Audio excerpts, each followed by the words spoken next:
बल्कि सवाल करें, सवाल करना चाहिए। सवाल कर करके तो हम आगे बढ़ते हैं, तरक्की करते हैं, और इसीलिए मैं आज यहाँ पे आया हूँ। लेकिन सवाल सिर्फ खुदा से नहीं होगा, आपसे भी होगा। सवाल एथिज्म से भी होगा, सवाल सिर्फ मजहब से नहीं होगा, सबसे होगा। और आज मैं सवाल करूंगा और उम्मीद है कि आप जवाब देंगे। अभी तक आपने वैसे कॉन्टिंजेंसी आर्गुमेंट का कोई जवाब नहीं दिया है।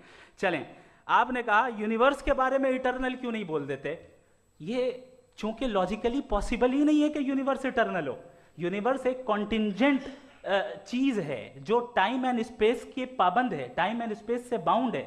जो टाइम एंड स्पेस से बाउंड होगा वो कॉन्टिंजेंट होगा, जो कॉन्टिंजेंट होगा वो उसकी बिगिनिंग हुई होगी, जिसकी बिगिनिंग हुई होगी वो इटर्नल नहीं हो सकता। ये तो कॉमन सी बात है। आपने कहा कि किसी मजहबी किताब में डायनासोर का जिक्र नहीं है। अफसोस कि आज तक किसी मैथमेटिक्स की किताब में मुझे डायनासोर का जिक्र नहीं मिला।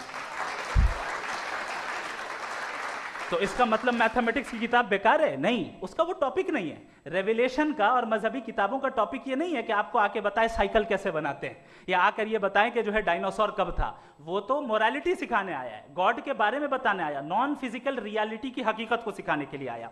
रिलीजियन साइंस को रोकता है? नहीं रोकता। अगर रोकता है तो गलत करता है। रिलीजियन साइंटिज्म को रोकता है, जिसमें हमारे जावेद साहब मुब्तला हैं। साइंस और साइंटिज्म में फर्क है। साइंटिज्म यह है कि आप समझें कि साइंस और साइंटिफिक मेथोडोलॉजी ये नॉलेज को हासिल करने का वाहिद सोर्स ऑफ नॉलेज है। यह है साइंटिज्म। हम इसे रिजेक्ट करते हैं। उसके बाद उन्होंने कहा कि भाई हमें नहीं मालूम। अगर नहीं मालूम तो क्लियरली कह देना कि नहीं मालूम है, इसमें क्या हर्ज है।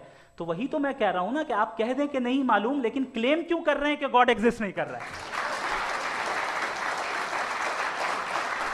आखिरी चीज, इन्होंने कहा कि खुदा दुनिया बनाने से पहले 150 साल पहले या करोड़ों साल पहले क्या कर रहा था। अरे हजरत, चलें, बहरहाल मैं जवाब दे देता हूं। आप हमारे रिस्पेक्टेड पर्सनैलिटी हैं, अगर आप नहीं होते तो मैं इसे एंटरटेन ही नहीं करता।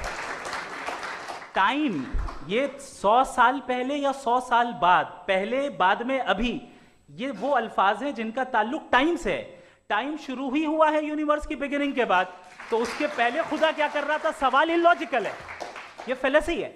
यानी आप ये कह रहे हैं कि यूनिवर्स के बनने से पहले खुदा क्या कर रहा था? टाइम के बनने से पहले, पहले का ताल्लुक टाइम से, टाइम उस वक्त था ही नहीं, तो ये सवाल ही इनवैलिड है खुदा के ताल्लुक से। इसकी एक मिसाल आप ले लें। एक कार है, एक साहब ने देखा कि भाई कार जो है उसके व्हील्स कितने अच्छे लगे हुए हैं, सही जगह पे, स्टीयरिंग जो है कितने अच्छे जगह पे लगी हुई है, और सीट्स कितने वेल डिजाइंड है, कितनी प्रिसाइजली ये कार काम कर